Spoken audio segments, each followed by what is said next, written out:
योग सूत्रम, योग सूत्र ग्रंथ में प्रथम पाद और इस प्रथम पाद का 11 नंबर का सूत्र आज चलेगा। तो सूत्र का उच्चारण कर लेते हैं। अनुभूत विषया संप्रमोषः स्मृतिः, अनुभूत विषया संप्रमोषः स्मृतिः,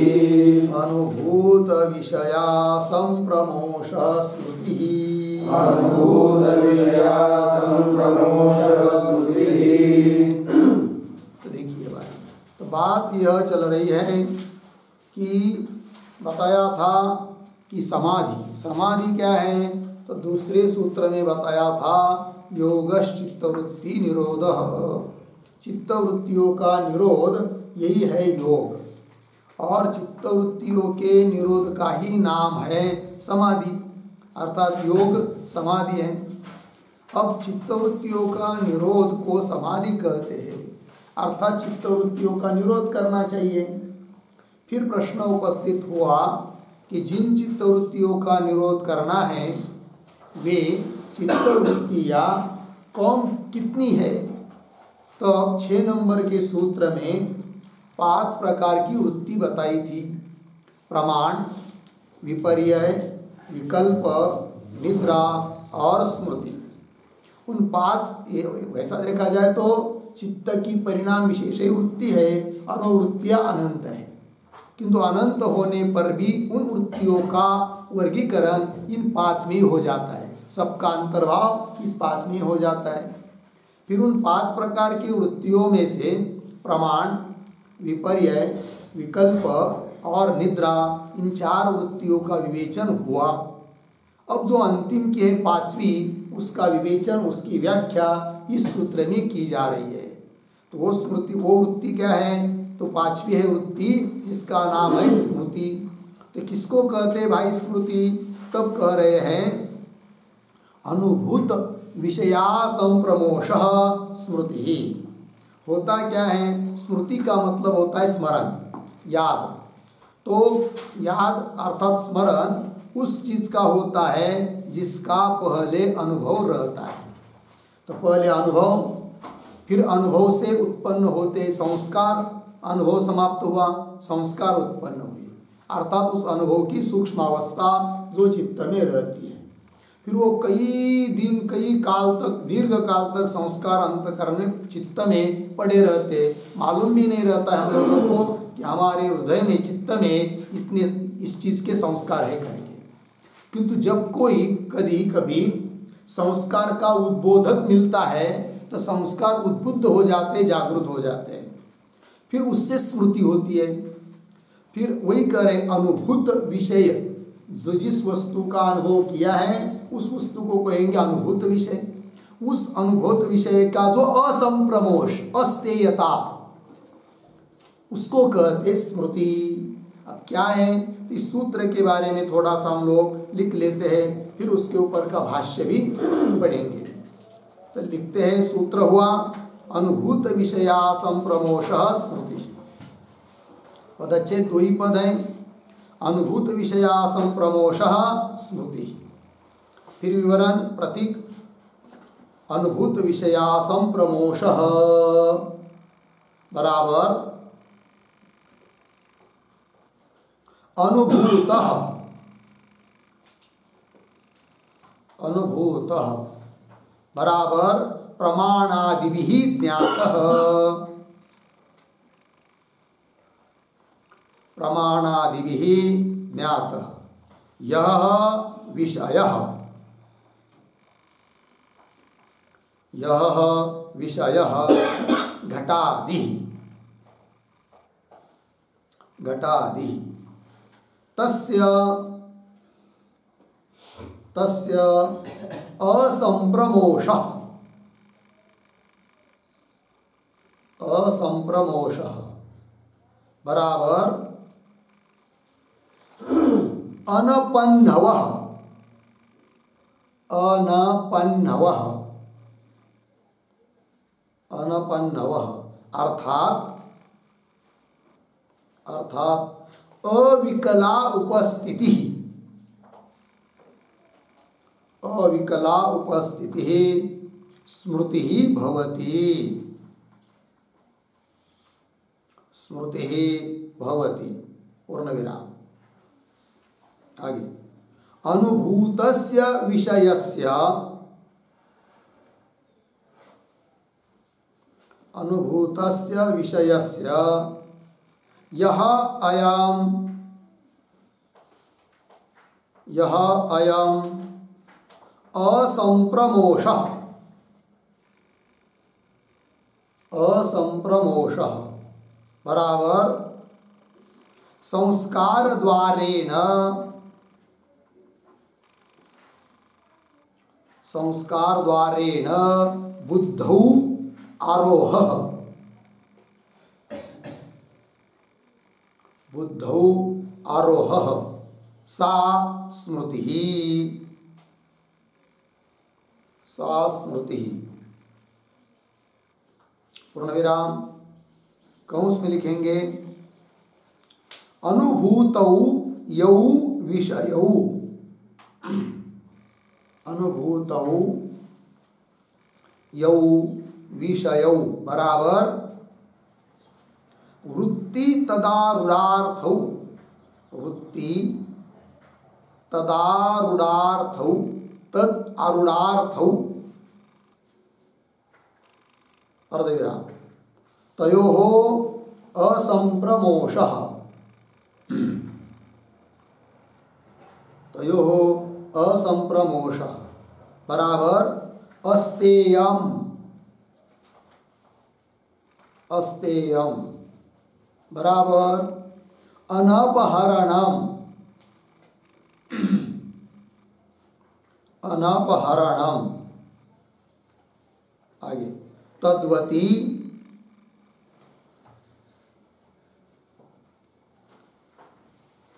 क्यों, तद्वती के पहले एक शब्द और लिखिए धर्म धर्मी अभेदात,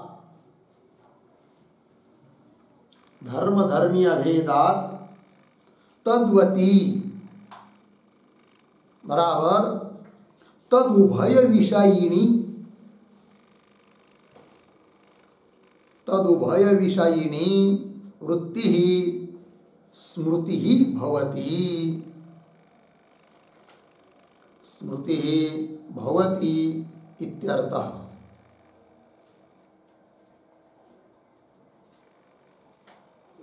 ठीक है, देखिए भाई अर्थ।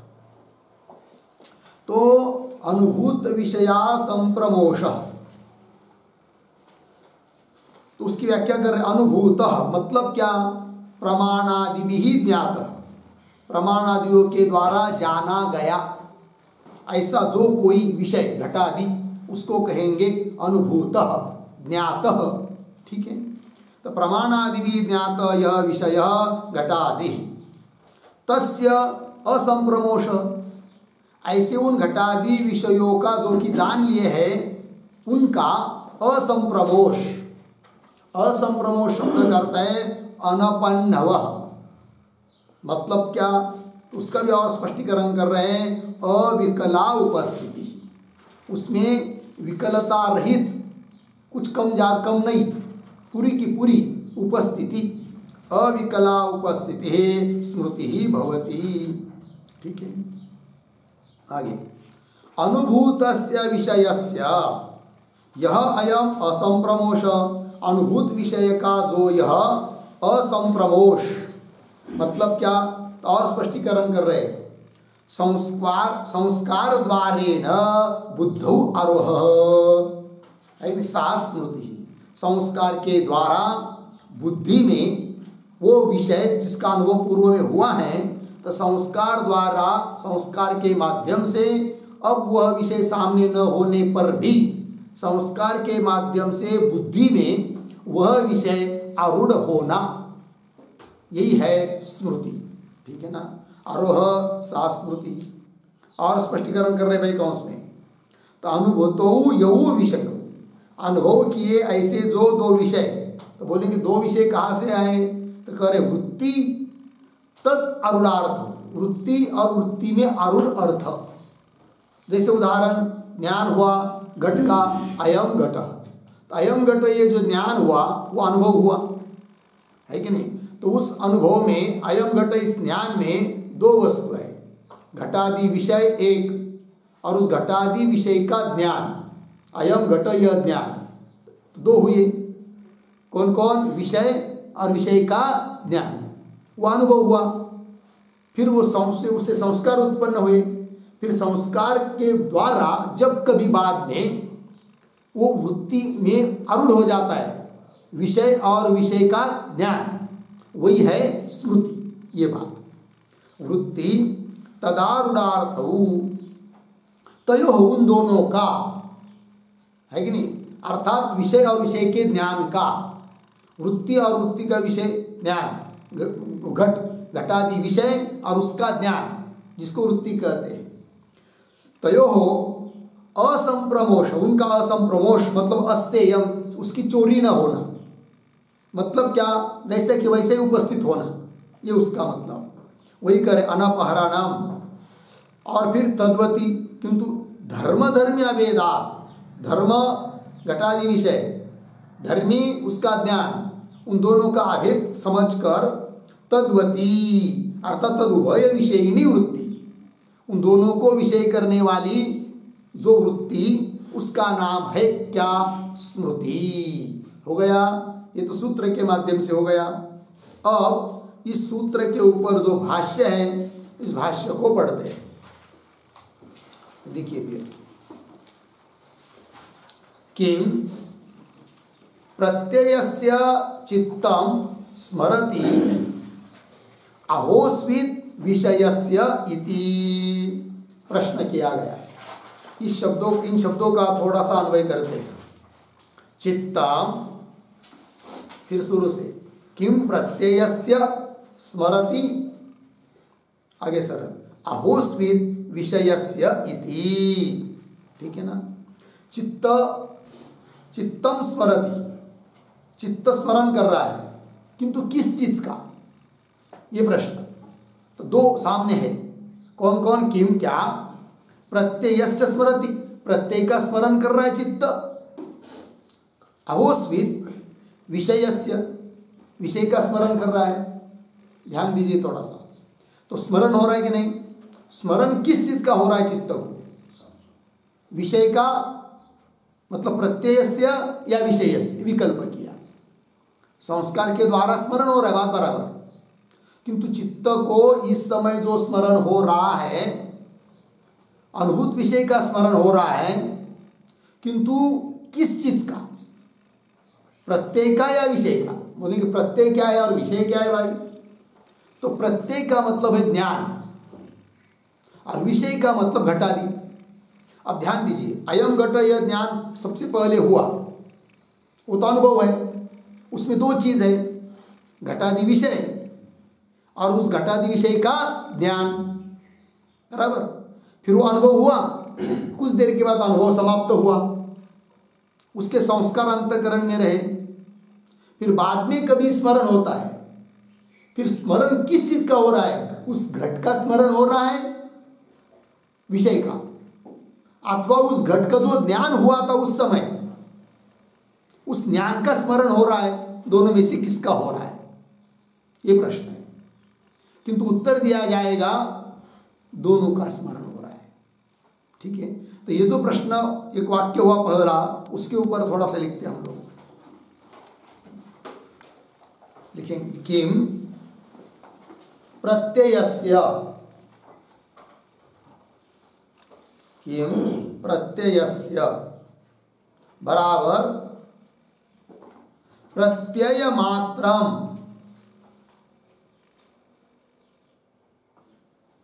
प्रत्यय मात्रम,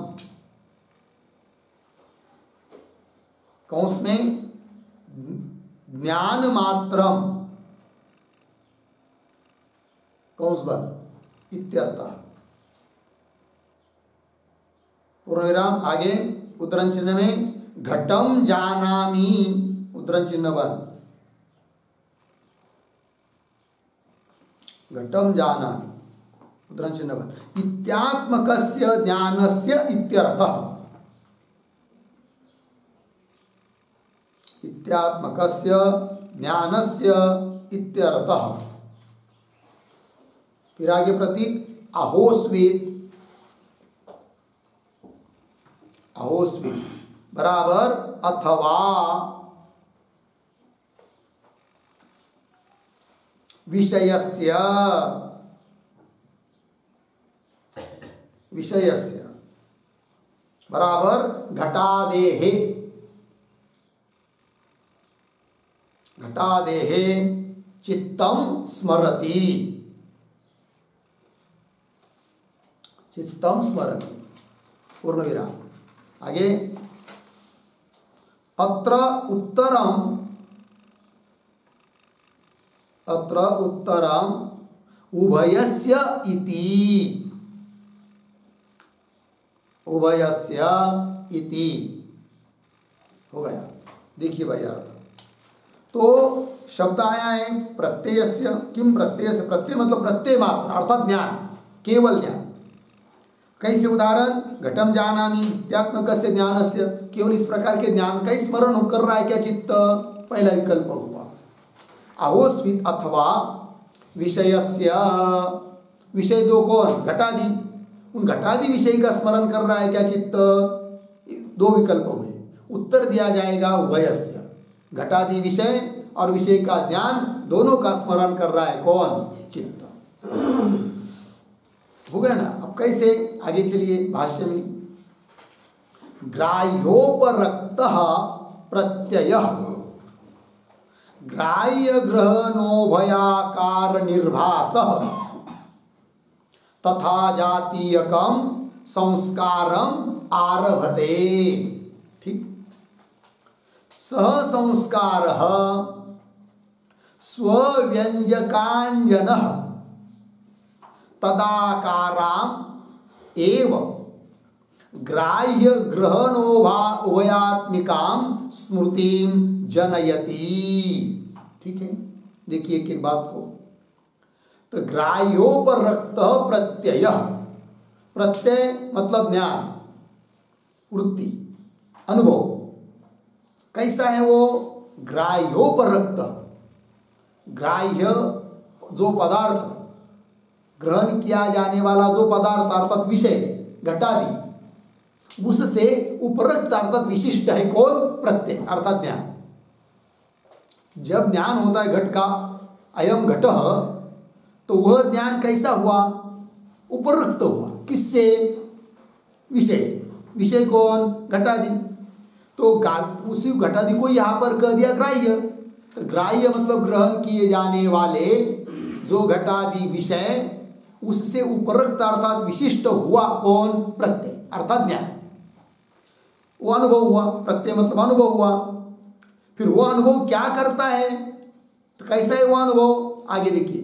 ग्राह्य ग्रहण उभयाकार निर्भास, निर्भास शब्द का अर्थ वही भाषित होने वाला, प्रतीत होने वाला कौन, अनुभव। कैसा है वो, ग्राह्य ग्रहण, ग्राह्य घटादि, ग्रहण उसका ज्ञान, तो दो हो गए, ग्राह्य और ग्रहण, विषय और विषय का ज्ञान। तो ग्राह्य ग्रहण उभयाकार निर्भास है कि नहीं, उभय स्वरूप असणारा जो निर्भास अनुभव, वो क्या करता है, तथा जातीयकम संस्कारम आरभते, उसी प्रकार के संस्कार को उत्पन्न करता है। अनुभव जो कि विषयों से युक्त है, विषय से उपरक्त है, विषय से विशिष्ट है, ऐसा अनुभव अपने सदृश ही, तथा जातीय का, अपने सदृश ही संस्कारों को क्या करता है, उत्पन्न करता है। वही कह रहे, संस्कारम आरभते अर्थात जनयति, उत्पन्न करता है। फिर संस्कार उत्पन्न हुई, उसके बाद क्या, तब आगे कह रहे सह संस्कार, और फिर वो संस्कार कैसा संस्कार, स्वव्यंजकांजन संस्कार, ये संस्कार का विशेषण है। स्व संस्कार, उसका व्यंजक, अभिव्यंजक, उद्बोधक कौन, उद्बोधक जो कोई, उससे अंजन उद्बुद्ध हुआ, अभिव्यक्त हुआ, स्वव्यंजकांजन, अपने उद्बोधक के द्वारा उद्बुद्ध हुआ, ऐसा जो कौन? संस्कार है कि नहीं? तो स्वव्यंजकांजन संस्कार क्या करता है फिर? तदाकाराम एव स्मृतिम जनयति। तदाकाराम एव मतलब क्या? ग्राह्य ग्रहण उभयात्मिकां स्मृतिम जनयति। इस प्रकार के स्मृति को उत्पन्न करता है कौन? संस्कार।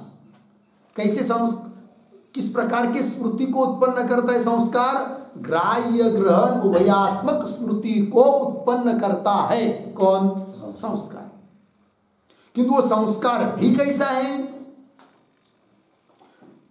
तथा जातीय कम, क्योंकि अनुभव से उत्पन्न हुआ है कौन? संस्कार।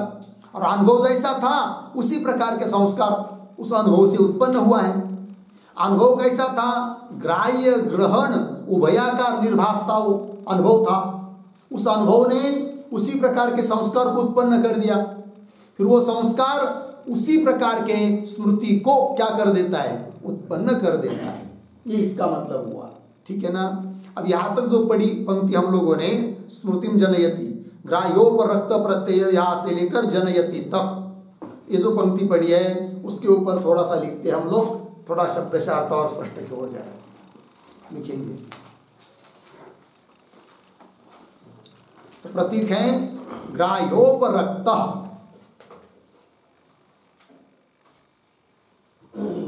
ग्राह्योपरक्त बराबर शब्दादि ग्राह्य विषयैः,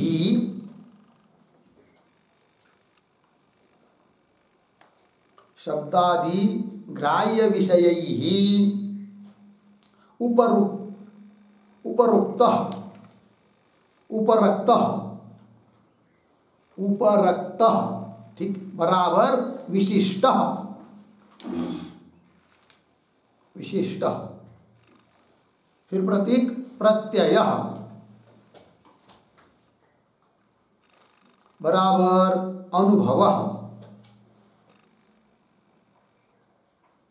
अनुभवः, अर्धविराम। आगे ग्राह्य ग्रहण उभयाकार निर्भास प्रतीक है। ग्राह्य ग्रहण उभयाकार निर्भास बराबर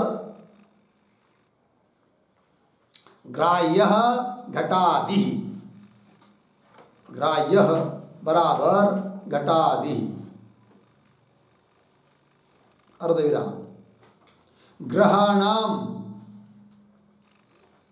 बराबर प्रकाशकम ज्ञानम,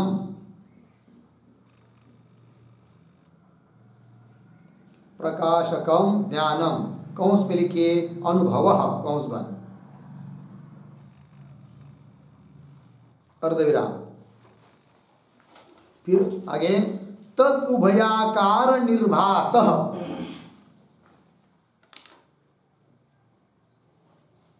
तद उभयाकार निर्भासः बराबर उभय रूपेण, उभय रूपेण बराबर उभयाकारेण, उभयाकारेण भासितः अनुभवः, भासितः अनुभवः, अर्धविराम। फिर प्रतीक तथा जातीयकम, तथा जातीयकम बराबर स्वसमानम, स्वसमानम बराबर ग्राह्य ग्रहणोभयाकारम,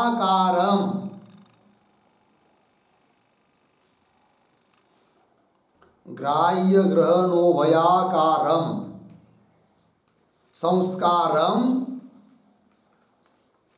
संस्कारम। फिर आगे प्रतीक आरभते, आरभते बराबर जनयति, जनयति पूर्ण विराम। पुनः आगे सह संस्कारः, सह संस्कारः स्वव्यंजकांजनः प्रति, स्वव्यंजकांजनः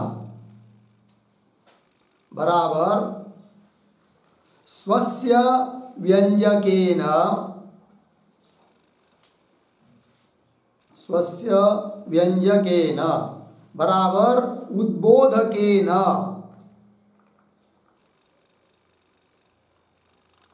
उद्बोधकेन फिर प्रतीक अंजनम बराबर अभिव्यक्ति, अभिव्यक्ति बराबर उद्बोधः, उद्बोधः बराबर स्मृति उपस्थाने उपस्थापने सामर्थ्यम, स्मृति उपस्थापने सामर्थ्यम, सामर्थ्यम बराबर व्यक्ति भवनम, व्यक्ति भवनम यस्य, यस्य तादृशः संस्कारः, तादृशः संस्कारः अर्धविराम। आगे तदाकाराम एव, तदाकाराम एव अर्थात,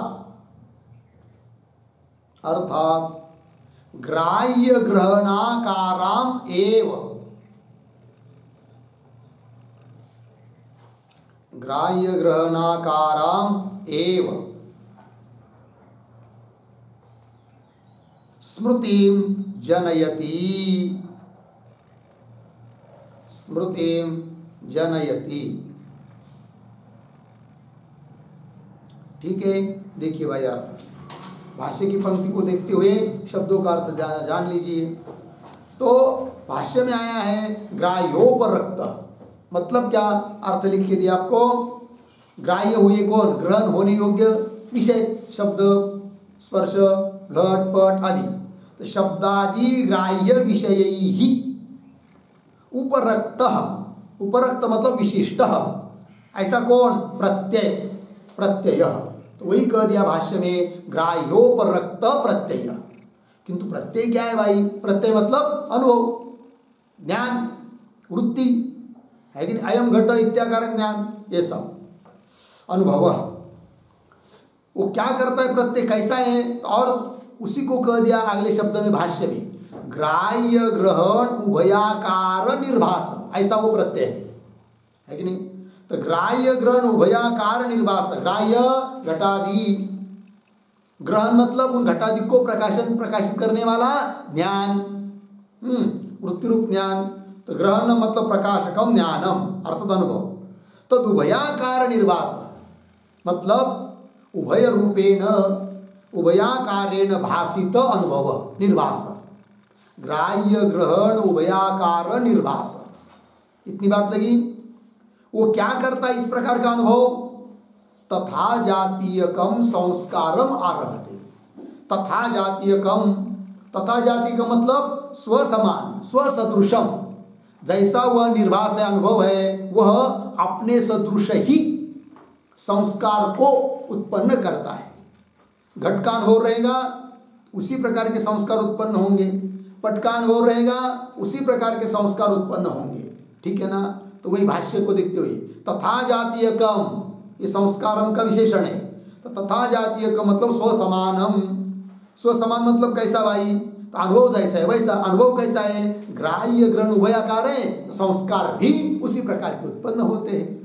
तो ग्राह्य ग्रहण उभयाकारम संस्कारम आरभते, आरभते शब्द का अर्थ कर दिया जनयति, उत्पन्न हो करता है, इतनी बात लगी। आगे चलिए फिर वो संस्कार क्या करता है, आगे संस्कार कैसा है, लेकिन वो संस्कार, उस संस्कार का विशेषण स्वव्यंजकांजन,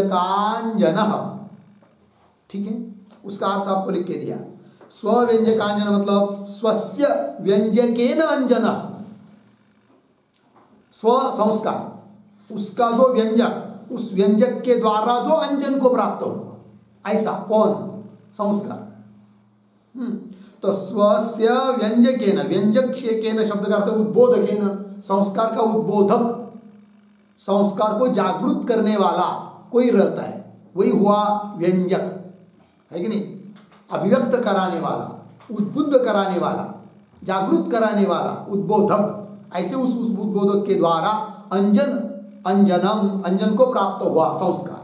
अंजन मतलब अभिव्यक्ति, उद्बोध, अर्थात स्मृति उत्पन्न करने का सामर्थ्य संस्कार में आ जाता है। ऐसे तो संस्कार चित्त में बहुत पड़े हुए हैं, वो सभी संस्कार स्मृति को उत्पन्न नहीं कर सकते। वो तब उत्पन्न कर सकते जब किसी उद्बोधक के द्वारा वह अंजनता को प्राप्त होते हैं, उद्बुद्ध हो जाते हैं, अभिव्यक्त हो जाते हैं, प्रकट हो जाते हैं। कौन? संस्कार। तो वो संस्कार क्या करते हैं? स्मृति को उत्पन्न करते हैं।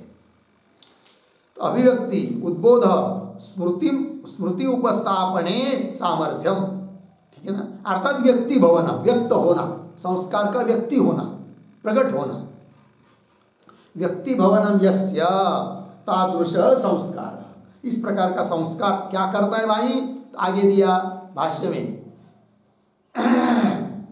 ग्राह्य ग्रहण उभयात्मिकाम तदाकाराम एव ग्राह्य ग्रहण उभयात्मिकाम स्मृतिम जनयति, उसी आकार वाली, कैसी आकार वाली?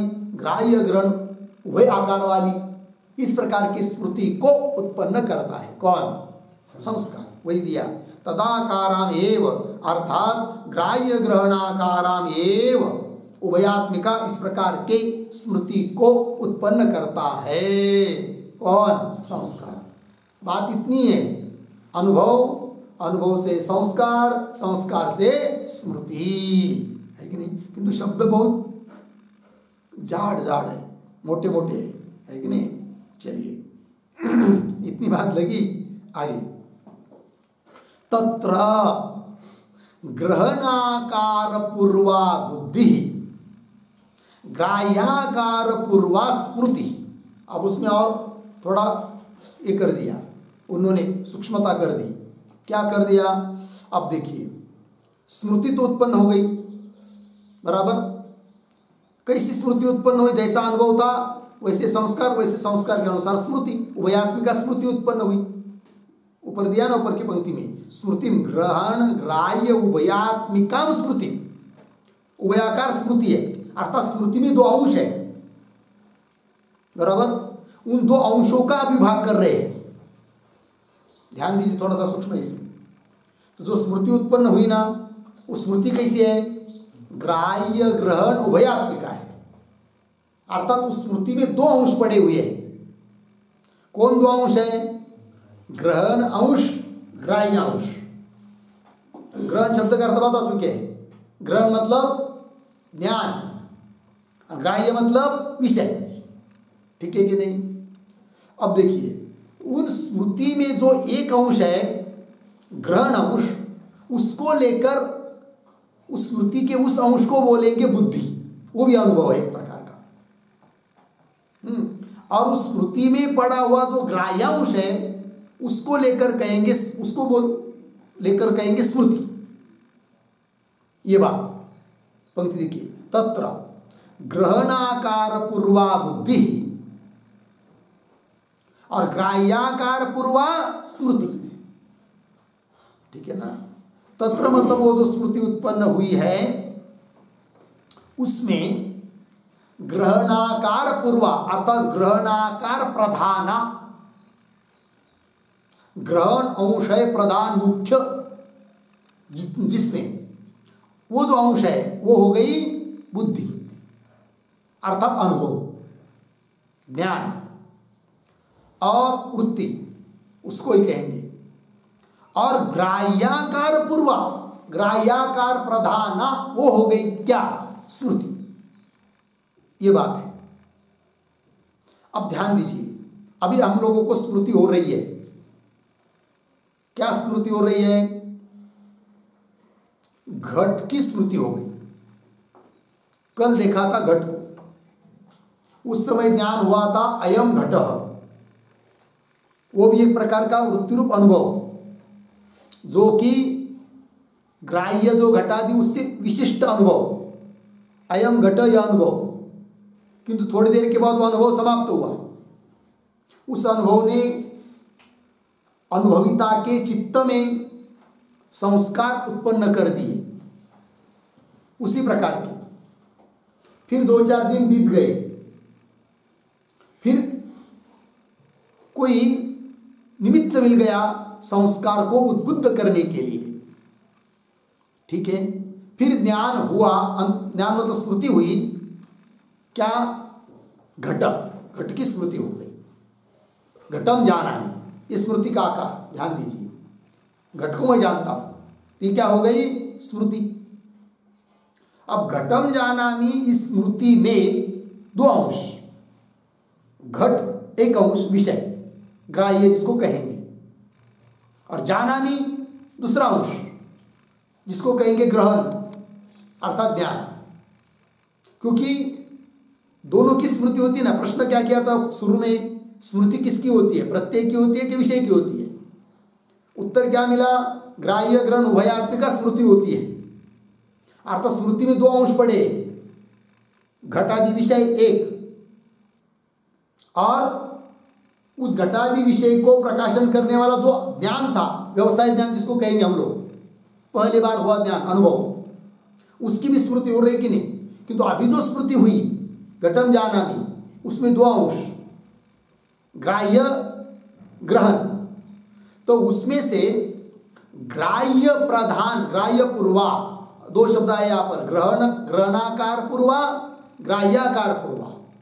अर्थात ग्रहणाकार प्रधाना, ग्राह्याकार प्रधाना। तो ग्रहणाकार प्रधाना जो अंश है स्मृति में जानामि, ये पुनः हो गई बुद्धि, जिसको दूसरी भाषा में कहेंगे अनुव्यवसाय ज्ञान। पहले हुआ घट, अयम घट यह व्यवसाय ज्ञान, उसका पुनः ज्ञान हो रहा है ना अभी। तो ये क्या हुआ? अनुव्यवसाय ज्ञान, वो भी बुद्धि है।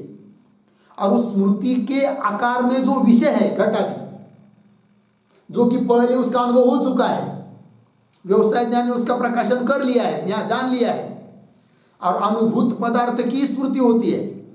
अतः यहां पर पुनः स्मृति में जो आकार अंश है घट, उस ग्राह्याकार पूर्वा, इसे आप पर शब्द कह दिया, उसको कहेंगे ग्राह्याकार प्रधाना। वो हो गई क्या? स्मृति। और ग्रहणाकार प्रधाना ये हो गया बुद्धि अर्थात अनुभव। ये बात है। कुछ लग रहा है? तो चलिए थोड़ा लिखते इस पंक्ति के आधार पर लिखेंगे। प्रतीक है तत्र, तत्र बराबर उभयाकार स्मृतौ,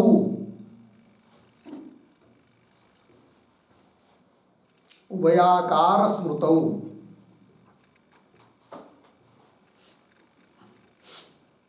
फिर आगे प्रतीक ग्रहणाकार पूर्वा, ग्रहणाकार पूर्वा बराबर ग्रहणम, ग्रहणम बराबर घटादि विषयकम, घटादि विषयकम व्यवसायात्मकम ज्ञानम, व्यवसायात्मकम ज्ञानम बराबर अनधिगत विषयस्य, अनधिगत विषयस्य उपादानम, उपादानम। आगे तदाकार प्रधानाम, तदाकार प्रधाना, प्रधाना बराबर अनुभवाकार प्रधाना, अनुभवाकार प्रधाना बराबर व्यवसाय प्रधाना, व्यवसाय प्रधाना इत्यर्थः पूर्ण विराम इत्यर्थ। आगे एतादृशी, एतादृशी ग्रहणाकार पूर्वा, ग्रहणाकार पूर्वा बराबर ग्रहणाकार प्रधाना,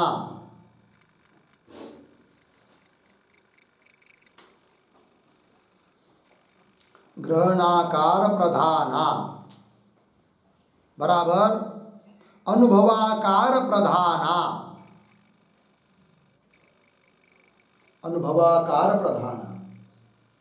ठीक, कौंस में लिखिए एक वाक्य, स्मृतौ यः,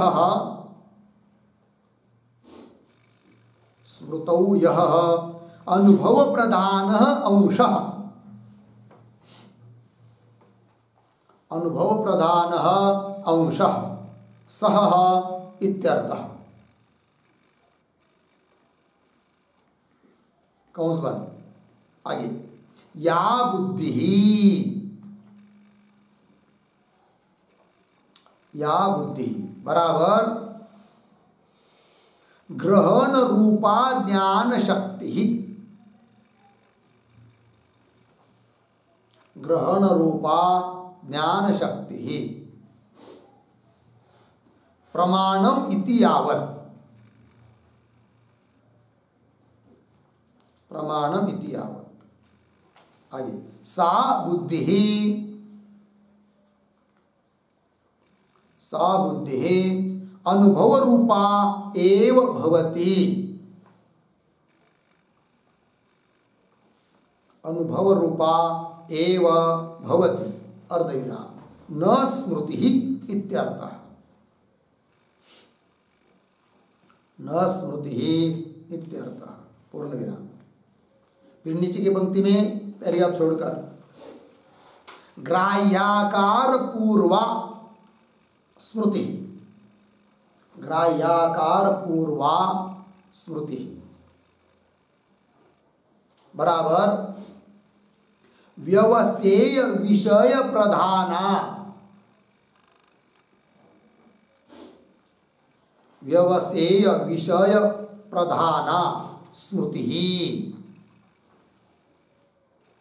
स्मृति अर्धविराम। उत्तरण चिन्ह में घटम जानामि, घटम जानामि उत्तरण चिन्ह बन इत्यात्मिका, इत्यात्मिका घट ग्रहण प्रधाना, घट ग्रहण प्रधाना। कौंस में लिखिए घट ज्ञान प्रधाना, घट ज्ञान प्रधाना कौंस बंद। आगे बुद्धि, बुद्धि कौंस में लिखे अनुव्यवसायात्मक अनुभव,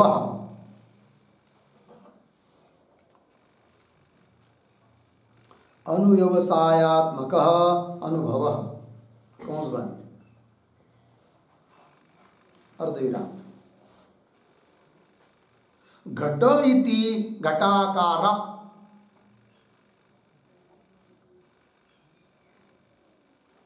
घट इति घटाकारा स्मृति अर्धविराम। सोऽयं घटः इति च, सोऽयं घटः इति च प्रत्यभिज्ञा भवति, प्रत्यभिज्ञा भवति।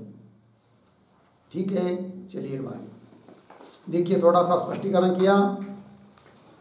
तो प्रतीक है तत्र। तत्र मतलब ऊपर बताई हुई जो स्मृति, उभयाकार स्मृति, उसमें उभयाकार स्मृतो दो अंश, ग्रहणाकार पूर्वा बुद्धि, ग्राह्याकार पूर्वा स्मृति। एक एक का स्पष्टीकरण कर रहे फिर। तो ग्रहणाकार पूर्वा म्हणजे मतलब क्या? तो ग्रहणम, ग्रहणम का अर्थ होता है घटादि विषयकम व्यवसायत्मकम ज्ञान। सबसे पहले जो घट का ज्ञान हुआ था तो वो ज्ञान लेना ग्रहण शब्द से, ठीक है ना। तो घटादि विषयकम व्यवसायत्मक ज्ञान, क्यों? वो तो उत्पन्न हुआ ना। अब देखिए घट जो स्मृति हुई है उसमें घट की स्मृति है, विषय ज्ञान का अनुभव है। जो घट की स्मृति हुई अभी, उस स्मृति में क्या है? घट की तो स्मृति है और ज्ञान का अनुभव है। ऐसा क्यों? समझ लेंगे। तो स्मृति किसकी होती है? अनुभूत विषय की। तो घट पहले अनुभूत हो चुका है, अनुभव हो चुका है उसका, व्यवसाय ज्ञान के द्वारा उसका ज्ञान हो चुका है। जो पहली बार ज्ञान हुआ ना अयम घट, उस समय घट जाना है कि नहीं? फिर अनुभूत की अब हो रही स्मृति, किंतु उस घट को प्रकाशन करने वाला जो ज्ञान था, व्यवसायत्मक ज्ञान, पहला ज्ञान, वो उत्पन्न, उसको तो जाना नहीं ना अभी। उसको भी घट की तरह जाना होता तो उसकी भी हम स्मृति मानते, किंतु इस समय जब स्मृति हो रही, उस समय घट तो अधिगत है, मतलब पहले जान लिया है, इसलिए उसकी स्मृति। किंतु उस घट को प्रकाशित करने वाला जो ज्ञान था, जिसको व्यवसायत्मक ज्ञान कहते हैं, वो तो उत्पन्न हुआ है, उसको तो अभी जाना नहीं है ना। वो तो अभी अनधिगत है, पहले जाना नहीं है, और अभी स्मृति काल में वो जाना जा रहा है, और तो वो हो गया फिर उस ज्ञान का ज्ञान अनुभव, अनव्यवसाय ज्ञान जिसको कहेंगे। अर्थात स्मृति में दो अंश हुए, विषय घटादि को लेकर स्मृति, वही कहा ग्राह्याकार पूर्वा स्मृति, और जो घट का ज्ञान था उस ज्ञान को लेकर अभी क्या हुआ? अनुभव, बुद्धि, जिसको बुद्धि शब्द से कह दिया। तो क्या कहा? ग्रहणाकार पूर्वा बुद्धि, यह अंश है, भेद है। थोड़ा समझ में आ रहा है कि नहीं अंतर? चलिए फिर। तो ग्रहणम घटादि विषयकम व्यवसायत्मकम ज्ञान, वो अभी कैसा है? अनधिगत है। फिर अधिगत कब होगा? स्मृति होगी तब, क्योंकि उस स्मृति का ज्ञान, उस ज्ञान का विषय वो ज्ञान है। तो अभी अधिगत हुआ, अभी तक अधिगत नहीं था, किंतु घट पहले ही अधिगत था। जब अयम घट ज्ञान हुआ तो ज्ञान हुआ उसका, फिर अभी जो स्मृति हो रही वो अधिगत घट की स्मृति, घट के स्मरण हो रहा है, इसलिए वो स्मरण है, ज्ञान हो रहा है, ठीक है ना। किंतु ज्ञान का जो अभिज्ञान हो रहा है वह अनुभव है कि नहीं? हाँ।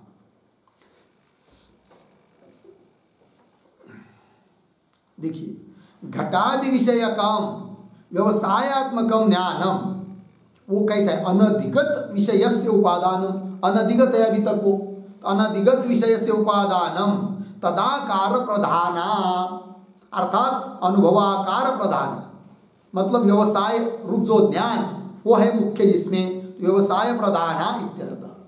एतादृशी ग्रहणाकार पूर्वा, तो ग्रहणाकार पूर्वा अर्थात ग्रहणाकार प्रधाना मतलब अनुभवाकार प्रधाना, है कि नहीं? और स्पष्टीकरण कर दिया, स्मृतौ यह अनुभव प्रधान अंश, स्मृति में जो अनुभव प्रधान अंश है कि नहीं, उसको लेकर अनुभवाकार प्रधान या बुद्धि, उसको कर दिया ग्रहण रूपा ज्ञान शक्ति, अर्थात प्रमाण इसको कहेंगे। तो सा बुद्धि अनुभव रूपा एव भवति, वो स्मृति में जो अंश है अनुभव ज्ञान है कि नहीं, वो क्या है? अनुभव रूप ही है, बुद्धि रूप है, स्मृति नहीं है। सा बुद्धि अनुभव रूपा एव भवति न स्मृति इत्यर्थ। एक बात हुई। अब दूसरा बात, ग्राह्याकार पूर्वा स्मृति, वो क्या है? तो ग्राह्य, ग्राह्य कौन? घटादि, है। तो वही कह रहे, व्यवसेय शब्द से उसको बोल रहे, दो शब्द है, व्यवसाय व्यवसेय, है कि नहीं? जैसे प्रत्यय विषय, दूसरे शब्दों में कहेंगे ज्ञान ज्ञेय, है कि नहीं, और कहेंगे ग्रहण ग्राह्य, और कहेंगे व्यवसाय व्यवसेय। तात्पर्य क्या हुआ? प्रत्यय, ज्ञान, ग्रहण, व्यवसाय, ये पर्यायवाची शब्द हुए। और इसके सापेक्ष पर्यायवाची शब्द कौन?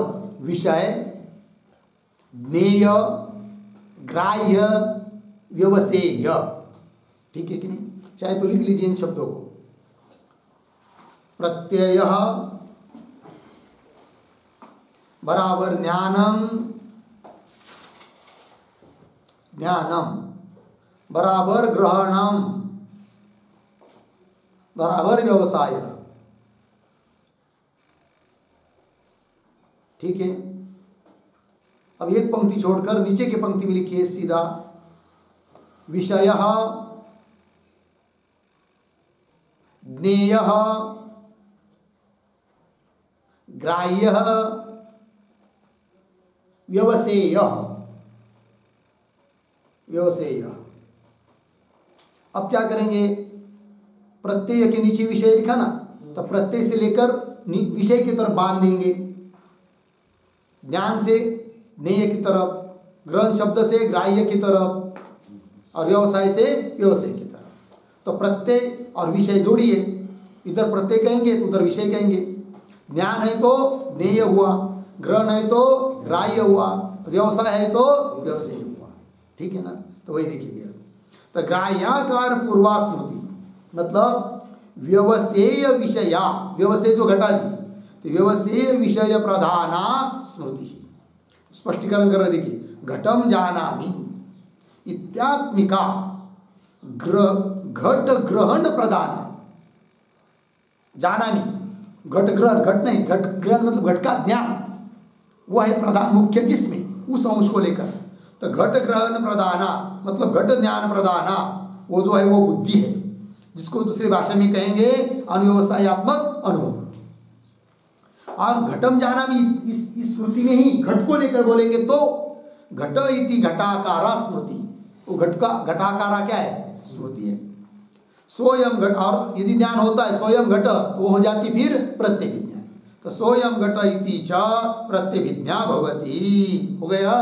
चलिए आइए भाष्य में। तत्र ग्रहणाकार पूर्वा बुद्धि ग्राह्याकार पूर्वा स्मृति। तात्पर्य यहाँ तक जो चिंतन हुआ, स्मृति किसको कहते हैं, ये चिंतन हुआ इस सूत्र का भाष्य। अब कह रहे साच द्वयी, वो स्मृति दो प्रकार की है। वो कौन है दो प्रकार? भावित स्मर्तव्या च अभावित स्मर्तव्या, दो प्रकार की स्मृति है। तो फिर भावित स्मर्तव्य मतलब क्या, अभावित स्मर्तव्य मतलब क्या, उसको भी बताएंगे। किंतु उसके पहले भावित स्मर्तव्य स्मृति कहाँ होती है और अभावित स्मर्तव्य स्मृति कहाँ होती है, वो आगे की पंक्ति में दे रहे, पंक्ति पढ़ लेते हैं। स्वप्ने भावित स्मर्तव्या स्मृति भवति इत्यर्थः, और जागृत समय च अभावित स्मर्तव्या इति। ठीक है? अब देखिए भाई, तो थोड़ा लिख लेंगे कि भावित स्मर्तव्या क्या है और अभावित स्मर्तव्या क्या है। ठीक है? लिखेंगे तो लिखते प्रतीक सा बराबर स्मृति, स्मृति। फिर प्रतीक द्वयी बराबर द्विप्रकारा,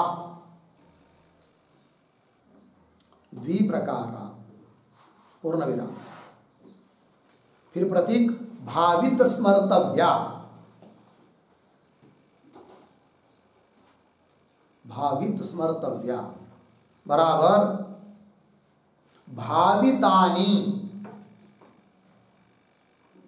भावितानि बराबर कल्पितानि। भावितानि इसका अर्थ कर दिया कल्पितानि। आगे स्मर्तव्यानि विषयानि, स्मर्तव्यानि विषयानि यस्याम, यस्याम सा भावित स्मर्तव्या। यस्याम सा भावित स्मर्तव्या। ठीक है, अर्धविराम या पूर्ण विराम। आगे स्वप्ने ही कल्पनया स्मृति विषयाः उद्भाव्यन्ते। स्मृति विषयाः उद्भाव्यन्ते। अर्धविराम। जागरे न तथा। जागरे न तथा। पूर्ण विराम। कौंस में लिखे जिस स्मृति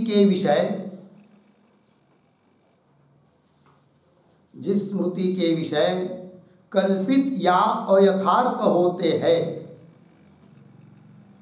कल्पित या अयथार्थ होते हैं, उसे भावित स्मर्तव्या। भावित स्मर्तव्या स्मृति कहते हैं। स्मृति कहते हैं। पूर्ण विराम।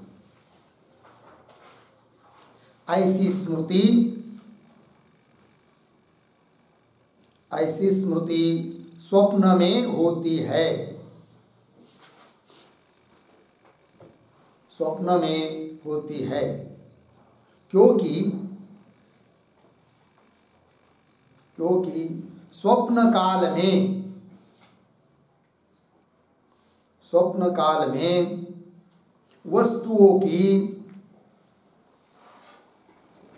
वस्तुओं की यथार्थ स्मृति नहीं होती है। यथार्थ स्मृति नहीं होती है। पूर्ण विराम। आगे घटनाओं और वस्तुओं की अन्विति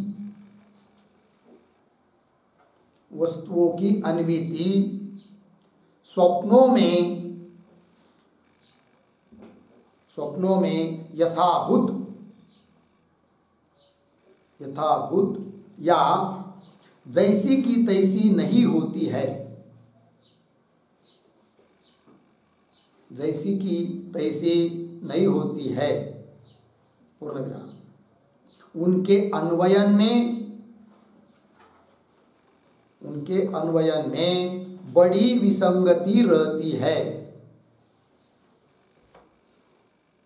बड़ी विसंगति रहती है। कहीं की जानी गई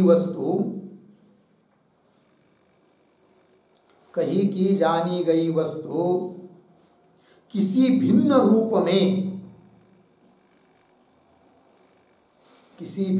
में और भिन्न घटनाक्रम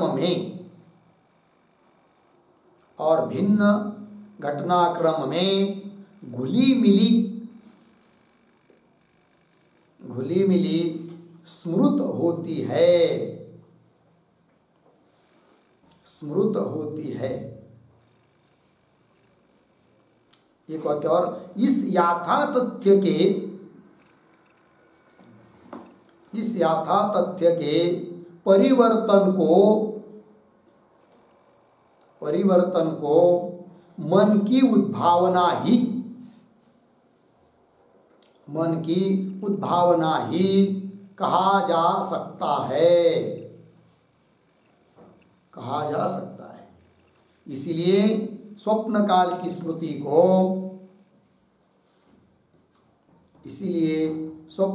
की स्मृति को भावित स्मर्तव्या कहते हैं।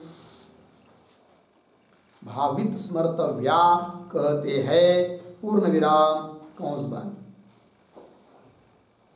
ठीक। एक वाक्य संस्कृत का आगे।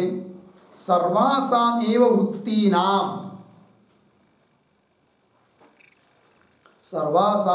वृत्तीनाम अनुभवात् संस्कारः। अनुभवात् संस्कार अर्धविराम संस्काराच्च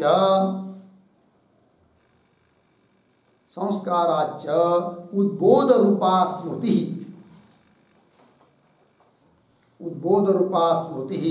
इति क्रमः भवति। ठीक है, देखिए भाई अर्थ। अब वो स्मृति दो प्रकार की बताई। कौन कौन? एक है भावित स्मर्तव्या और दूसरी है अभावित स्मर्तव्या। भाष्य में आए ना पर। अब भावित स्मर्तव्या किसको कहते हैं भाई? तो उसकी व्याख्या आपको लिख के दी, देखिए। तो भावितानि शब्द का अर्थ कर दिया कल्पितानि। स्मर्तव्यानि विषयानि यस्यां, स्मरण करने योग्य विषय जिस स्मृति में कल्पित होते हैं उस स्मृति को कहते हैं भावित स्मर्तव्या स्मृति। लग गया? ऐसी स्मृति प्रायः कहाँ होती है? स्वप्न में।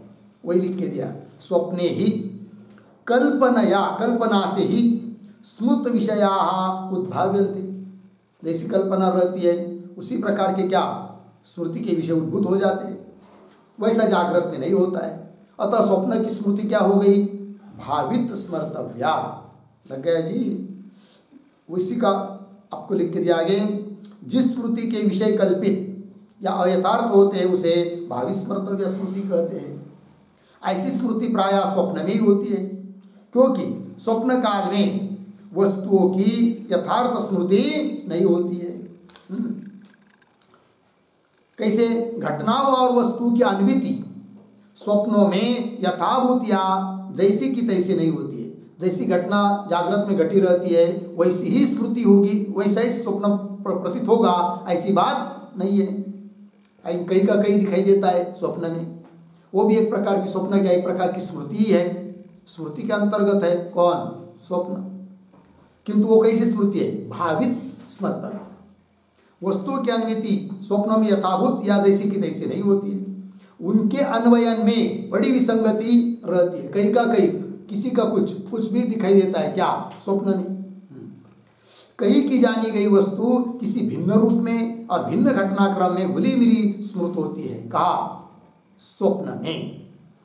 इस यथा तथ्य के परिवर्तन को फिर ऐसा क्यों होता है स्वप्न में? तो वो क्या करेंगे उसके लिए? वो मन की उद्भावना है, मन की एक कल्पना मात्र है। तो मन की उद्भावना ही कहा जा सकता है। इसलिए स्वप्न काल की स्मृति को भावित स्मर्तव्या कहते हैं। इतनी बात हुई, आगे चलिए। क्रम इतना ही है। सर्वासाम एव वृत्ति नाम अनुभवा। 5 प्रकार की वृत्ति बताई थी। कौन कौन? प्रमाण, विपर्यय, विकल्प, निद्रा और स्मृति। तो सभी वृत्ति नाम अनुभवात्मक वृत्तियों के अनुभव से संस्कार होते हैं, है कि नहीं?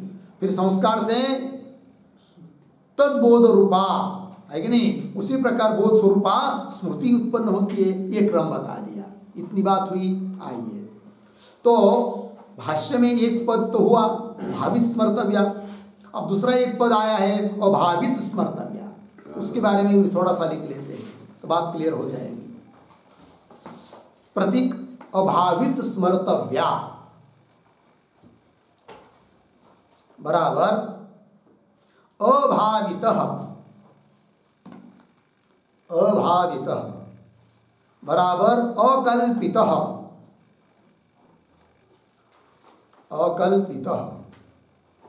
बराबर पारमार्थिकः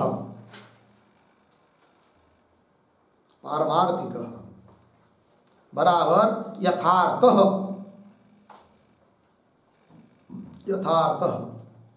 स्मर्तव्यः विषयः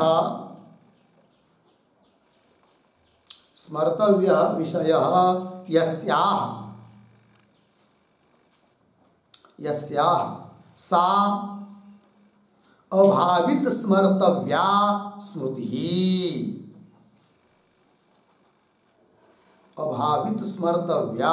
स्मृति।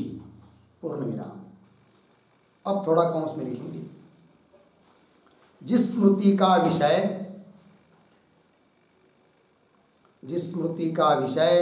अकल्पित अर्थात यथार्थ होता है, यथार्थ होता है, उसे अभावित स्मर्तव्या, अभावित स्मर्तव्या स्मृति कहते हैं, स्मृति कहते हैं। पूर्ण विराम।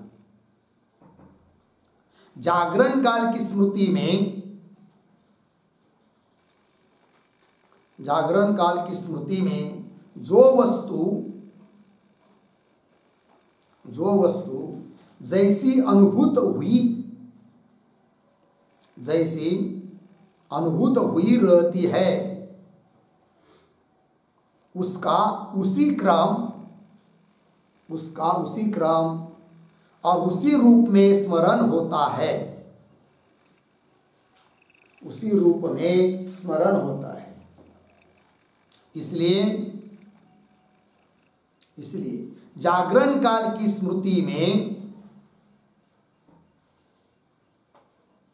जागरण काल की स्मृति में स्मृति को ऐसे करिए, इसलिए जागरण काल की स्मृति को अभावित स्मर्तव्या कहते हैं, अभावित स्मर्तव्या कहते हैं। पूर्ण विराम। और यदि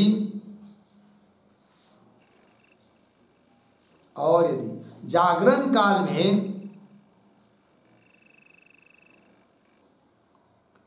जागरण काल में ठीक स्मृति नहीं हो रही है,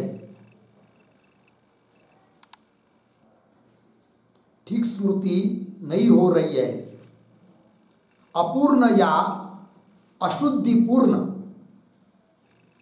अपूर्ण या अशुद्धिपूर्ण स्मृति हो रही है, स्मृति हो रही है, तो वह स्मृति ही नहीं है, तो वह स्मृति ही नहीं है, नहीं है। पूर्ण विराम। उस जागरण काल की, उस जागरण काल की अयथार्थ स्मृति को हम, अयथार्थ स्मृति को हम विपर्यय वृत्ति में, विपर्यय वृत्ति में अंतर्भावित कर सकते हैं, अंतर्भावित कर सकते हैं। पूर्ण विराम। यहाँ तो अनुभूत विषया संप्रमोषः, अनुभूत विषया संप्रमोषः इस लक्षण वाली, इस लक्षण वाली ठीक स्मृति का वर्णन किया जा रहा है, ठीक स्मृति का वर्णन किया जा रहा है। ठीक हो गया भाई। देखिए, अभावित स्मर्तव्या, अभावित शब्द का अर्थ है अकल्पित, अर्थात कल्पित नहीं है, अर्थात पारमार्थिक, अर्थात यथार्थ है कि नहीं। इस प्रकार का स्मर्तव्य, स्मरण करने योग्य विषय जिस स्मृति का, उस स्मृति को कहते हैं अभावित स्मर्तव्या स्मृति। ये जागृत है कि नहीं काल में होती है, वही कह रहे आगे। जिस स्मृति का विषय अकल्पित अर्थात यथार्थ होता है उसे अभावित स्मर्तव्या स्मृति कहते हैं। जागरण काल की स्मृति में जो वस्तु जैसी अनुभूत हुई रहती है उसका उसी क्रम और उसी रूप में स्मरण होता है, इसलिए जागरण काल की स्मृति को अभावित स्मर्तव्या कहते हैं। और यदि समझ लीजिए कोई कहेगा कि जागृत काल में भी कभी कभी स्मृति जैसी कोई स्थिति होती है, कभी विकृत या अशुद्ध अपूर्ण होती है, उसको क्या कहेंगे, उसका स्पष्टीकरण कर रहे हैं। और यदि जागरण काल में ठीक स्मृति नहीं हो रही है, अपूर्ण है या अशुद्धिपूर्ण है, स्मृति हो रही है, तो उसको हम कहेंगे वो स्मृति ही नहीं है, वो विपर्य है, भ्रम है। ये बात, उस जागरण काल की अयथार्थ स्मृति को हम विपर्य वृत्ति में अंतर्भावित कर सकते हैं। यहाँ तो अनुभूत विषय संप्रमोष, इस प्रकार की इस लक्षण वाली जो यथार्थ स्मृति है, ठीक स्मृति है, उसका वर्णन किया जा रहा है। ठीक है, आइए भाष्य में। सा च द्वयी भावित स्मर्तव्या च अभावित स्मर्तव्या च इति। आगे स्वप्ने भावित स्मर्तव्या स्मृति, जागृत का समय जागृत काल में तू अभावित स्मर्तव्या इति हो गया जी। आइए तो सर्वाः आगे सर्वाः च एताः स्मृतयः प्रमाण विपर्यय विकल्प निद्रा स्मृति नाम अनुभवात् प्रभवन्ति। तो जितनी भी स्मृति हो, जितनी भी प्रकार की हो, सभी स्मृतियों का क्रम समान है।